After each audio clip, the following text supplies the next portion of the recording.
Hi ha professions que brillen per si soles perquè compten històricament amb un reconeixement social i mediàtic prou important.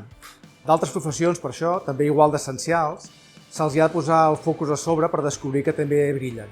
Aquesta setmana estem celebrant la Setmana Global de la Medicina del Laboratori, una iniciativa promulgada per la Federació Internacional de Química Clínica que recull una tradició que als Estats Units ja compta amb 30 anys d'història. Justament el que vol fer és posar el focus en aquestes professions de laboratori clínic que sovint treballen de forma més invisible o lluny de l'escenari. És cert que en el laboratori, en els últims anys, ens hem centrat molt més en les mostres, en els procediments, en les tècniques, automatitzant, fent estrictes controls de qualitat, i això ens ha apartat de l'escenari arraconant-nos cap al racó potser de les proves intermèdies o les proves complementàries. Això està canviant.